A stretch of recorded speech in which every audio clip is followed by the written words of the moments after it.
Hello विद्यार्थियों, स्वागत है आप सभी का श्योर फायर सिलेक्शन एकेडमी के इस यूट्यूब प्लेटफॉर्म पे।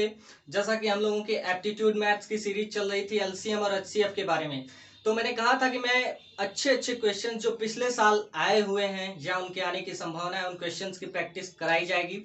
तो इसी के संबंध में पहला क्वेश्चन हम लोगों के पास क्या है, सारे कॉन्सेप्ट जितने भी थे मैंने पढ़ा दिए हैं। आप लोग अगर नहीं देखे हैं वो पिछली वीडियो, तो वीडियो जरूर देखिए। तो पहला क्वेश्चन है, स्क्रीन पे फ्लश हो रहा होगा, देखिएगा आप लोग। इसमें कहा गया है 28 और 42 दो संख्याएं हैं, 28 और 42, इनके एलसीएम एलसीएम और एचसीएफ का रेशियो पूछा गया है। क्या पूछा गया है? अनुपात पूछा गया है।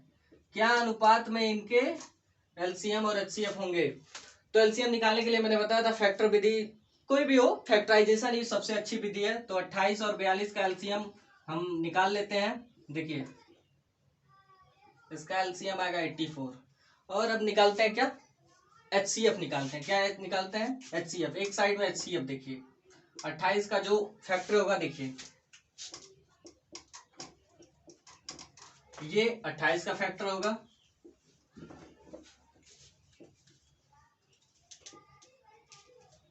देखिए इसमें देखा जाता है पेयर किसका किसका बन रहा है। तो 2 का पेयर बना, 7 का पेयर बना, तो इसका क्या होगा? 2 इंटू 7, तो क्या आएगा? 14 आएगा। इसका एचसीएफ कितना आएगा? 14 आएगा। ये एचसीएफ निकाला है मैंने, इधर एलसीएम निकाला है। तो हमसे पूछा क्या क्या है, देखिए क्वेश्चन का जो आंसर है वो ये है। पूछा है एलसीएम और एचसीएफ का रेशियो क्या है। तो एलसीएम ऊपर रखेंगे 84, नीचे एचसीएफ, तो क्या आएगा? 6:1। कितना आएगा? 6:1। ठीक। एक क्वेश्चन और अगला देखते हैं। देखिए उसमें दिया गया है कि दो संख्याओं का लसा और मौसा का गुणनफल कितना है? 24 है। कितना है? देखिए एलसीएम इंटू एचसीएफ कितना है? एलसीएम इंटू एचसीएफ 24 है। ठीक है।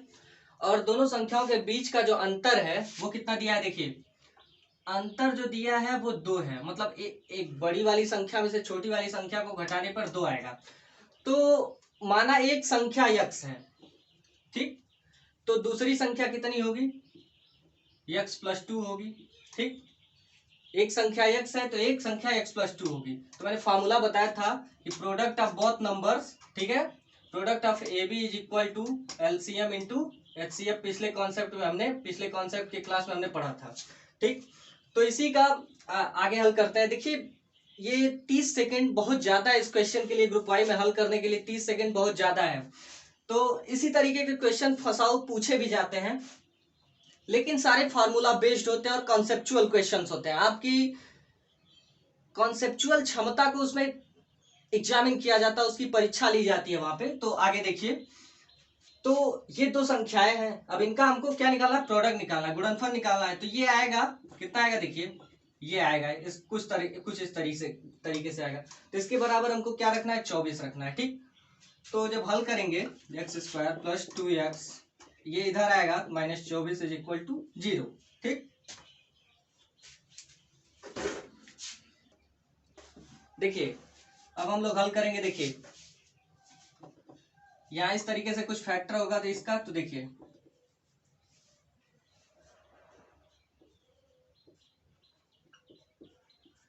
तो देखिए आएगा क्या, इधर मैं साइड में थोड़ा हल कर दे रहा हूँ। एक आएगा x-4 और एक आएगा x+6 इज इक्वल टू 0। तो हमेशा पॉजिटिव जो वैल्यू आती है उसी को इसमें ज्यादा तरजीह दी जाती है, पॉजिटिव वैल्यू को ही माना जाता है। तो एक की वैल्यू देखिए आएगी क्या, x बराबर -6 आ जाएगा, और एक आएगा x बराबर +4। तो 4 वाले को ज्यादा तरजीह दी जाती है। तो देखिए एक संख्या 4 है तो अगली संख्या क्या होगी? एक संख्या x बराबर 2 आया। देखिए हमने ये एक संख्या x माना था और एक x+2 माना था, तो एक संख्या x आ चुका है। अगली संख्या क्या होगी? x+2, यानी 4 + 2, तो कितना आएगा? 6। यानी जो हमको संख्याएं निकालनी है, देखिए वो क्या होंगी? 4 और 6 होंगी। क्या होंगी? 4 और 6 होंगी। अगला क्वेश्चन देखिए, अगले क्वेश्चन में कहा है कि 6, 12 और 18 तीन संख्याएं हैं, इनसे विभाजित होने वाली सबसे छोटी पूर्ण वर्ग संख्या पूछा गया है। क्या पूछा गया है? पूर्ण वर्ग संख्या पूछा गया है। तो ऐसे अगर आप थोड़ा सा कॉन्सेप्ट लगाएंगे तो आप हल करके तुरंत बता देंगे 36 है, उसमें कोई वो नहीं है। 36 एक पूर्ण वर्ग संख्या है जिसका वर्गमूल कितना होता है, 6 होता है। लेकिन हल करने के लिए देखिए इसका आप एलसीएम निकालिए। जब छोटी से छोटी पूछा जाए तो आप क्या निकालते हैं, एलसीएम निकालते हैं। तो 6, 12 और 18 का एलसीएम निकाल लीजिए संतुष्टि के लिए।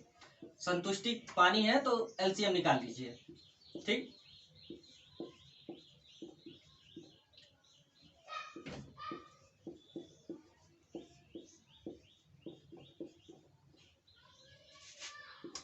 इसका तो एलसीएम ही 36 आ गया, एलसीएम ही 36 आ गया, जो कि एक पूर्ण वर्ग संख्या है। तो एलसीएम क्या है, इसका आंसर क्या आएगा, 36 आएगा। इसका एलसीएम 36 है। 36 एक पूर्ण वर्ग संख्या है जिसका वर्गमूल 6 होता है। आपको बताया मैंने तो ऐसे ही सॉल्व कर दिया था, लेकिन आपकी संतुष्टि के लिए इस तरीके से भी आप लोग सॉल्व कर सकते हैं। जो नए बच्चे हैं, मतलब जो अभी इस चैप्टर में थोड़ा वीक है, वो इस तरीके से भी सॉल्व कर सकते हैं ज्यादा टाइम। अगले क्वेश्चन में बोला गया है दो संख्याएं दी गई हैं 200 और एक संख्या है 320। इनको विभाजित करने वाली बड़ी से बड़ी संख्या पूछा गया है। तो बड़ी से बड़ी संख्या का, जैसे मैंने हर बार बताया कि बड़ी से बड़ी संख्या क्या होती है, बड़ी से बड़ी संख्या के लिए हम क्या निकालते हैं, हाईएस्ट कॉमन फैक्टर निकालते हैं। क्या निकालते हैं, हाईएस्ट कॉमन फैक्टर निकालते हैं, ठीक। तो आइए निकालते हैं। तो 200 और 320 का अलग अलग फैक्टराइजेशन करिए। नए बच्चे जो इसमें वीक हैं उनके लिए है, डायरेक्ट तो मैं कर सकता हूं, लेकिन उन बच्चों के लिए ये कॉन्सेप्ट है, देखिए, ठीक। आप अभाज्य गुणनखंड आराम से करेंगे।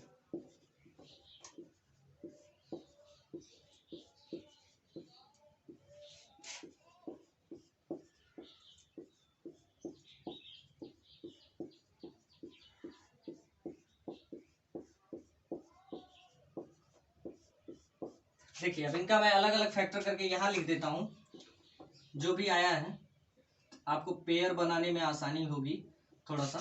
देखिए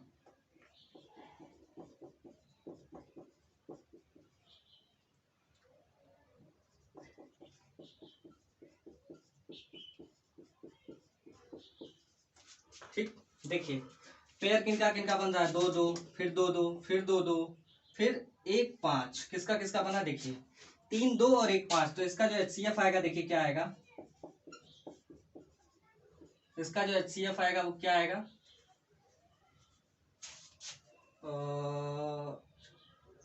नहीं सॉरी गलती लिख हो गया है।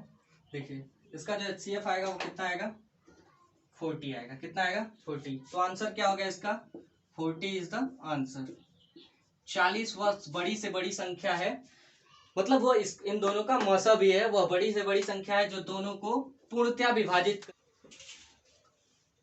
ये 3 संख्याएं दी गई हैं क्वेश्चन में, 43, 91 और 183। पूछा गया इसमें वो बड़ी से बड़ी संख्या बताइए जिससे भाग देने पर प्रत्येक दशा में समान शेष बचे। तो ऑप्शन हमारे क्या क्या है, देखिए एक ऑप्शन ए है 9, बी है 8, सी है 4, डी है 3।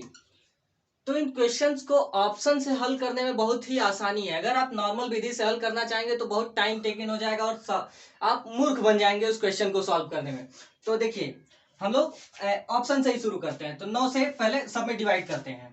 तो 9 से इसको डिवाइड करेंगे तो इसमें 7 बचेगा, और इसमें कितना बचेगा, 1 बचेगा। यहीं पे ये क्वेश्चन, ये 9, ये विकल्प गलत हो जाता है, ठीक। अगला विकल्प देखिए 8 से, 8 बचे 40, 3 बचेगा, और 8 11 88, 3 बचेगा। यहाँ भी हो गया, 2 हो गया। अगले में देखते हैं, ये देखिए 8 दूनी, इसमें क्या होगा, क्या कहते हैं कि इसमें 7 शेष बच जाएगा, ठीक। कितना बच जाएगा, 7 शेष बच जाएगा, यानी ये क्वेश्चन इसमें भी गलत हो गया, ठीक। अगली संख्या देखते हैं 4 से, इसमें 3 बचेगा, इसमें भी 3 बचेगा, और इसमें भी 3 बचेगा, ठीक। तो तीनों संख्याओं से समान शेष बच रहा है, यानी कौन सा ऑप्शन सही है, ऑप्शन 4 सही है। 4 से 4 ही वो बड़ी से बड़ी संख्या है जिससे भाग देने पे तीनों संख्याएं विभाजित होंगी और समान दशा में 3 ही शेष बचेगा। इस तरीके के क्वेश्चन बहुत फसाऊ पूछे जा सकते हैं, और ग्रुप वाई में खास करके और नेवी में भी पूछा जा सकता है। इसी तरीके का एक और क्वेश्चन है, देखिए इसी तरीके का, जैसे मैं पीछे बताया उसी तरीके का एक और क्वेश्चन है आगे। देखिए इसमें क्या है, वह बड़ी से बड़ी संख्या बताइए जिससे तीनों में भाग देने पर, तीनों को विभाजित करने पर समान दशा में कितना शेष बचे। समान दशा में समान शेष बचना चाहिए, मतलब जो शेष इसमें बचेगा वही इसमें बचेगा वही इसमें बचेगा, ठीक है। तो पहला ऑप्शन है 24, 24 से भाग देके देखते हैं, इसमें एक बचेगा, इसमें एक बचेगा, इसमें एक बचेगा। ये देखिए इसमें तो पहले ऑप्शन वहां सही हो गया, पहले ऑप्शन सही हो गया, यानी कौन सा आंसर सही है, 24 सही है, ठीक है। ये विधि सबसे आसान विधि, आप अगर इसको नॉर्मल विधि से करने जाएंगे बहुत कठिनाई आएगी, आपको एक एक घटा करके जिस तरीके से भी पहले देख लेना पड़ेगा, उसके बाद हल करना पड़ेगा, तो दिक्कत होगी। इसलिए ऑप्शन से करना सबसे सरल है और सबसे सुगम है, सबसे कम टाइम में आप इसको कर सकते हैं। अगला क्वेश्चन देखिए, इसमें कहा है 5 अंकों की वह बड़ी से बड़ी संख्या बताइए जिससे इन मतलब 5 संख्या की वह बड़ी से बड़ी संख्या बताइए जिसमें इन संख्याओं से भाग देने पर प्रत्येक दशा में कितना शेष बचे, 2 शेष बचे। तो हम इसका अगर एलसीएम निकालने जाएंगे, नहीं सॉरी एचसीएफ निकालने जाएंगे, नहीं एलसीएम ही निकालना है, गलती हो जाती है, एलसीएम निकालने जाएंगे तो काफी लंबा प्रोसेस है, 5 अंक में इसका एलसीएम निकालना आसान नहीं है। तो हम क्या करते हैं, सबसे आसान है चारों संख्याओं से इस ऑप्शन को डिवाइड करके चेक कर लेते हैं। देखिए ये 3 से जाएगा लेकिन 5 से नहीं जाएगा, अब 5 से जाएगा तो इसमें 4 शेष बचेगा, आप पहले ही देख लीजिए, जब लास्ट डिजिट पे आप पहुंचेंगे तो यहाँ कितना बचेगा, शेष बचेगा, लेकिन वो 2 नहीं बचेगा, ठीक। अगले क्वेश्चन में आइए, इसी तरीके से इसमें भी नहीं होगा, इसमें भी पूरा नहीं जाएगा। अगले क्वेश्चन में आइए, ठीक, इसमें पूरा पूरा कट जाएगा, इसमें शेष जाने की संभावना नहीं है, ये 5 से पूरा पूरा कट जाएगा, ठीक। हम मिला के चल रहे हैं, सभी संख्याओं को देख के चल रहे हैं, तो बचता ये लास्ट ऑप्शन है। इसका मैं आप लोगों को सॉल्यूशन करके दिखाता हूं। देखिए इसको भाग देते हैं पहले 3 से, ठीक, देखिए ये पूरा पूरा कटेगा, ठीक, या बचेगा कितना, यहाँ 2 बच जाएगा, 3 से कटा 2 बचा, ठीक। 5 से भी ले लीजिए, 5 से भी लास्ट में 2 बच जाएगा, ठीक। 8 से करिए, 8 से भी लास्ट में कितना बचेगा, लास्ट में कितना बच जाएगा, 2 बच जाएगा, ठीक। अब 12 से करके चेक कर लीजिए, मुझे 12 पे डाउट है, देखिए 12 12 12 12, हाँ लास्ट में इसमें भी 2 बच जाएगा, यानी कौन सा ऑप्शन सही है, ये ऑप्शन सही है। आप लोग सॉल्यूशन करके चेक कर लीजिएगा, आंसर यही आएगा, डी वाला आंसर आएगा। इसके प्रत्येक दशा में 3 से भी, 5 से भी, 8 से भी और 12 से भी प्रत्येक दशा में शेष कितना बचेगा, 2 बचेगा, तो इसका आंसर कौन सा होगा, डी आंसर सही है इसका। अगला क्वेश्चन है, देखिए इसी प्रकार के क्वेश्चन पूछे जाते हैं, मैं आपको बताता हूँ किस तरीके से। इसमें कहा गया है 5 घंटे एक साथ बजना शुरू करते हैं तथा वे 6 सेकंड, 7 सेकंड, 8 सेकंड, 9 सेकंड तथा 12 सेकंड के अंतराल पे बजते हैं। तो पूछा है कितने सेकंड बाद वो पुनः एक साथ बजेंगे, एक साथ बजना शुरू किए और कितने सेकंड बाद वह समय आएगा कि पुनः एक बार एक साथ बजेंगे। तो इसके लिए देखिए ये एलसीएम एचसीएफ में ज्यादातर क्वेश्चन इसी प्रकार के पूछे जाते हैं, तो इन सबों के लिए देखिए इसका एलसीएम निकालते हैं हम लोग। क्या निकालते हैं, इन सब इस टाइप के क्वेश्चंस को हल करने के लिए एलसीएम निकालते हैं, ठीक। तो एलसीएम निकालने पे मैं तो एलसीएम ऐसे मतलब इस तरीके से कि जो ऑप्शंस दिए गए हैं उसमें एक ही ऑप्शन है 504। एलसीएम वह संख्या होती है, वह छोटी से छोटी संख्या होती है जिससे ये सारी संख्याएं डिविजिबल हो जाए। तो आप ऑप्शन में देखिए केवल एक ही संख्या है जिससे वो ये सारे ये संख्याएं केवल 504 को ही विभाजित करती हैं, मतलब इसका एलसीएम आप लोग अभाज्य गुणनखंड विधि से ले लीजिएगा, मैं थोड़ा सा जल्दी जल्दी में बता देता हूं। तो 504 इसका आंसर आएगा, यानी 504 सेकंड बाद ये पुनः एक साथ बजेंगे, ठीक। कितने सेकंड बाद, 504 सेकंड बाद, ठीक। अगला क्वेश्चन जो है उसपे दिया गया है 2 संख्याओं का योग 45 है, कितना है, 45 है, और इनका जो अंतर है वो योग का 1/9 गुना है, कितना है, योग का 1/9 गुना है। तो 1/9 गुना निकालेंगे तो कितना अंतर आएगा, 5 अंतर है, यानी एक संख्या अगर यक्स है तो दूसरी संख्या क्या है, यक्स प्लस 5 है। तो हम संख्या निकालने की कोशिश करते हैं। देखिए तो संख्याओं का योग कितना दिया है, यक्स और जोड़ते हैं यक्स प्लस 5, तो कितना है 45 यहाँ ऊपर दिया गया है, तो इसके अनुसार 45, तो यहाँ से यक्स बराबर आ जाएगा 20, यानी एक संख्या 20 है और दूसरी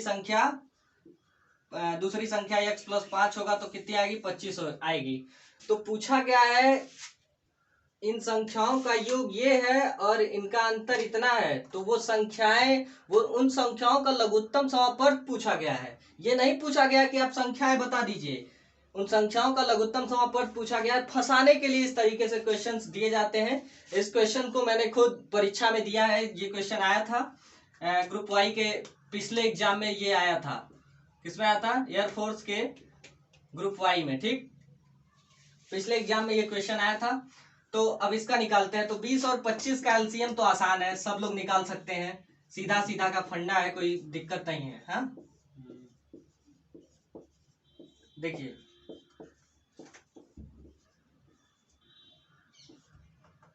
5 रही बाबू। तो इसका जो एलसीएम आएगा वो 100 आएगा। ठीक, तो इसका जो आंसर आएगा वो 100 आएगा। कितना आंसर आएगा? 100 आंसर आएगा। इसी तरीके से फंसाऊ क्वेश्चंस पूछ। अगला क्वेश्चन देखिए विद्यार्थियों, इस क्वेश्चन में एलसीएम 225 दिया और एचसीएफ 5 दिया है। एक संख्या दी गई है 25, दूसरी संख्या को पूछा गया है। ये तो बहुत आसान क्वेश्चन है, जैसा कि मैंने आप फॉर्मूला भी बताया इसके लिए। तो मैं डायरेक्टली इसका सॉल्यूशन निकालता हूं। तो सॉल्यूशन के लिए आप लोग क्या करेंगे? एलसीएम इंटू एचसीएफ होता है, एलसीएम इंटू एचसीएफ। ठीक, और इसके इधर क्या होता है? दोनों संख्याओं का गुणनफल 25 गुणे x मानते हैं एक संख्या को। तो x बराबर क्या होगा? 225 इंटू 5 अपॉन 25। तो ये 5 बार में ऐसे जाएगा। तो एक संख्या कितनी आएगी? देखिए सॉरी, हाँ, एक संख्या और दूसरी संख्या कितनी आएगी? 45 आएगी। एक संख्या 25 है, दूसरी संख्या कितनी आएगी? 45 आएगी। विद्यार्थियों अगला क्वेश्चन है, 3 संख्याएं दी गई हैं 12, 10 और 8 और पूछा गया वह छोटी से छोटी संख्या बताइए जिसमें इन तीनों से भाग देने पर प्रत्येक दशा में 6 शेष बचे। तो ऑप्शंस क्या है हमारे पास? एक 246 है, एक 186 है और एक 126 और एक 66 है। तो हम वही पुरानी विधि अपनाते हैं, बारी बारी से ट्राई करते हैं। तो देखिए इस पे 12 से देंगे तो 6 बचेगा और 10 से भी देंगे तो 6 बचेगा और 8 से भी तो देंगे तो 6 ही बचेगा। यानी पहला ही आंसर सही है इसका। कौन सा सही है? 246 में भाग देने पर, 246 में भाग देने पर क्या आएगा? वही छोटी से छोटी संख्या है जो क्या बोलते हैं कि तीनों से विभाजित होगी और प्रत्येक दशा में 6 शेष बचेगा। तो अगला क्वेश्चन है, देखिए बंधु विद्यार्थियों की दिया गया है वह छोटी से छोटी संख्या बताइए जिसमें इन चारों संख्याओं से भाग देने पर प्रत्येक दशा में कितना? 3 शेष बचे। कितना शेष बचे? 3 शेष बचे। तो हम भाग देकर भी चेक कर सकते हैं, लेकिन मैं चाह रहा हूँ इस बार एलसीएम निकाल के किया जाए। तो जब आप इन सबों का एलसीएम निकालेंगे तो एलसीएम कितना आएगा? 720 आएगा। मैंने निकाला है, आप लोग भी निकालिए। अभाज्य गुणनखंड विधि से 720 आएगा और 3 हर हाल में शेष बचना चाहिए। तो वो संख्या क्या होगी? 720 प्लस 3, यानी आंसर कितना आएगा? 723। कितना आंसर आएगा? 723।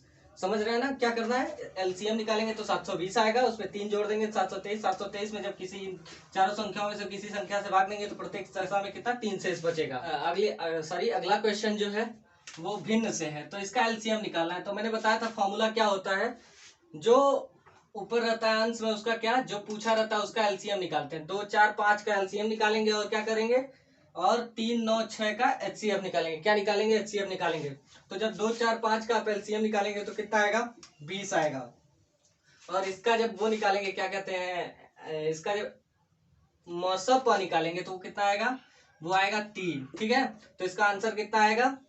20/3। कितना आंसर आएगा? 20/3। आप लोग हल करके चेक कर सकते हैं। क्या करना रहता है? देखिए अंश में जो संख्या दी गई रहती है, जो पूछा जाता है उसका वो निकालते हैं, उसका उल्टा नीचे करते हैं। यानी 3, 9, 6 का क्या निकालेंगे और इसका एचसीएफ निकालेंगे। देखिए इसमें सवाल बदला कैसे जा सकता है? इसे कहा जा सकता है इन संख्याओं का व्युत्क्रम करके एलसीएम निकालिए। मतलब इन तीनों संख्याओं का व्युत्क्रम करके भी एलसीएम पूछा जा सकता है। तो आप लोग व्युत्क्रम करेंगे फिर एलसीएम निकालेंगे। ठीक है, आगे बढ़ते हैं। अगला क्वेश्चन है, कहा है 2/3, 4/5 और 6/7 का एचसीएफ निकालिए। तो मैंने बताया था जैसे कि अंश का जो पूछा रहता है वो निकालते हैं। तो इसका एचसीएफ जब निकालेंगे 2, 4 और 6 का एचसीएफ कितना आएगा? एचसीएफ आएगा, देखिए एचसीएफ आएगा 2 और इसका एलसीएम आएगा 3, 5, 7 का एलसीएम निकालना रहता है। तो 3, 5, 7 का जब एलसीएम निकालेंगे आप तो उसका जब एलसीएम निकालेंगे आप तो एलसीएम कितना आएगा? 105। यानी इसका आंसर होगा, जैसा कि मैंने बताया था व्युत्क्रम का भी कुछ पूछा जा सकता है। तो देखिए संख्या दी गई 3/4, 9/10 और 15/16 के व्युत्क्रम का क्या पूछा गया? हाईएस्ट कॉमन फैक्टर पूछा गया, यानी मौसम पूछा गया। तो इसके लिए हम हल करेंगे तो पहले इसका व्युत्क्रम करेंगे। तो इसका व्युत्क्रम कितना होगा? 4/3 होगा। ठीक, इसका व्युत्क्रम होगा 10/9, इसका होगा 15/16। क्या होगा 16/15, कितना होगा 16/15। ठीक है, तो इसका HCF पूछा है, तो HCF निकालने के लिए हम क्या करते हैं, देखिए HCF निकालने के लिए जब अंश का HCF निकालते हैं, क्या बोला मैंने कि जो अंश में संख्याएं होती हैं उनका HCF निकालते हैं और उसका उल्टा नीचे वाले का मतलब LCM निकाल देते हैं। ठीक है, तो जब आप निकाले जाएंगे तो इसका जो HCF आएगा, हाईएस्ट कॉमन फैक्टर आएगा, वो आएगा 2 आएगा। कितना आएगा 2 आएगा। इसका जो HCF आएगा वो कितना आएगा 2 आएगा। और इसका जो LCM आएगा वो कितना आएगा 45 आएगा। कितना आएगा 45 आएगा। कितना आएगा 45 आएगा। यानी इसका आंसर कितना होगा, इसका जो इसके व्युत्क्रम का जो इसका HCF है, इसका HCF है वो कितना आएगा 2/45 आएगा। कितना आएगा 2/45। ठीक है, हमारी वीडियोज आगे भी आएंगी, आगे भी एक प्रैक्टिस की क्लास इसी चैप्टर से ढेर सारे अच्छे अच्छे क्वेश्चनों के साथ क्लासेस आती रहेंगी। इस चैप्टर का एक और पार्ट मैं कराऊंगा, इसमें जो इससे भी अपर लेवल के जो क्वेश्चंस हैं उसको कराए जाएंगे। तब तक के लिए बहुत बहुत धन्यवाद। हमारी वीडियोज को सपोर्ट करिए। बहुत बहुत धन्यवाद।